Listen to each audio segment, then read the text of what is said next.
So I'm going to try to keep this as short as possible. So we're just going to have a very quick look at what specular and confocal microscopy can do. And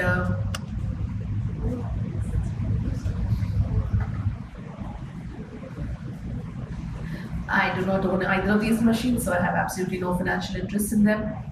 So specular microscopy was devised by Morris in 1968. Basically, when light hits an object, it either gets transmitted, absorbed, or gets reflected. So there's about 10% of reflection that happens in the interface between the endothelium and the aqueous humor that allows us to capture an image of the endothelial cells. So there are various types, out of which the non-contact is probably what we all use the most.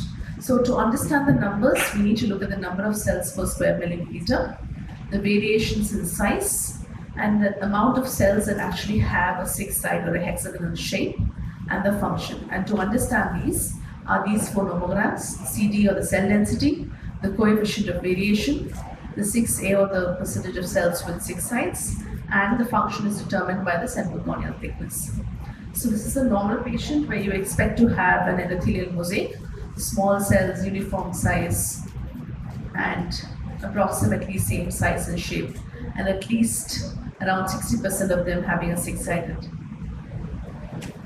Again, you expect attrition with age, so when a child is born, you have around 3,500 cells, but in an 85-year-old, you expect about 2,000 to 2,500 cells only. So what are the abnormal features that we see in specular? We can see both hyporeflective or dark areas or hyperreflective or bright areas. So let's start off with the most common, or the gutta.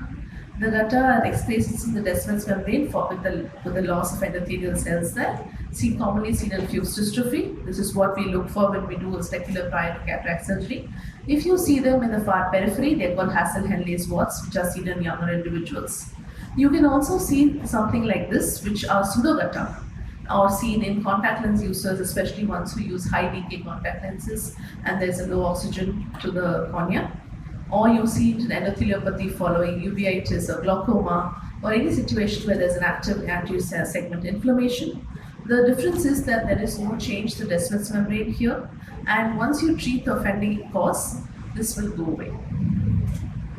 Again, when you're measuring, you can choose to do a fixed frame or a picture here at the bottom, which takes a square and measures the number of cells automatically within that square. But also, if you can see the periphery here, it also measures cells that are not completely within the frame. So if you want a more accurate approach, you can go in for a variable frame where you actually manually outline the shape of the cells and count the number of cells. Analysis, usually most of us go in for automated analysis. But remember, automated analysis will only calculate small size of cells. So if you have any patient with an abnormal endothelium, you can make it semi-automated or allow it to capture cells with small direct cell. Manual is you're actually doing it yourself. So again, this picture A is a normal patient where you actually can capture what's happening. And picture B is you can barely see any cells. So in an automated analysis, you basically have no values. So that is when you might have to go for a semi-automated or a manual approach. Again, quantitative analysis is CD average cell size, which is normally between 150 to 350, and the variation of less than 0.3, with at least 100% to 60% of cells being hexagonal with a normal central corneal thickness. Look for polymegatism and pleomorphism. Polymegatism is an increase in the size, which obviously leads to an alteration in the shape whenever cells try to cover for loss of cells. We use it prior to cataract surgery to diagnose fused dystrophy in case of corneal edema or endothelitis. And next, moving on to confocal microscopy.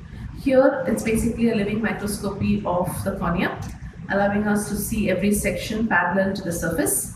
You have a backscattered light that captures an image. The field is usually 400 to 400 microns. So starting off with the epithelium, these are the three layers: superficial, vein cells, and basal cells. The basal cells in the far right are the ones that are more active. They are mitotic and they promote activity there. Superficial cells are the desquamating cells. You can see the bright cytoplasm. These cells are getting desquamated as we see them. Next comes the stroma. These bright spots that you're seeing here in the stroma, anterior, mid, and posterior stroma, are the keratocytes. None of these are activated. I'll show you a picture of activated keratocytes soon.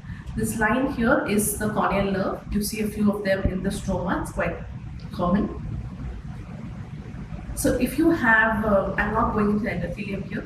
If you have keratitis, you expect to see a leukocyte infiltration of the epithelium like these bright reflective spots in the epithelium basal layer shows leukocyte infiltration. These are the subbasal nerve plexus in picture A. This is normally seen in the Bowman's layer. If you have any subclinical inflammation or any inflammation going on in dry eye or contact lens users, what you see is an increase in the Langerhans cells forming dendritic cells. These are seen in inflammation, and this is what you are trying to see. Again, these stromal nuclei are all joined here in an apoptotic process. This stromal apoptosis happens en masse in any situation where there's an active inflammation, when they all get activated. For example, when you do a collagen cross-linking or there's any stromal inflammation. Again, these lines that you're seeing, these hyperreflective lines that you're seeing here, they are not nerves, they are fungal filaments. They are irregular, they don't have any specific branching patterns, and they're numerous, which is not how nerves look like. And you can see the pattern of the branching and the overlapping of the filaments here. This is not branching. Acanthamoeba keratitis can be diagnosed by the double wall cyst in the Bowman's layer or in the anterior stroma.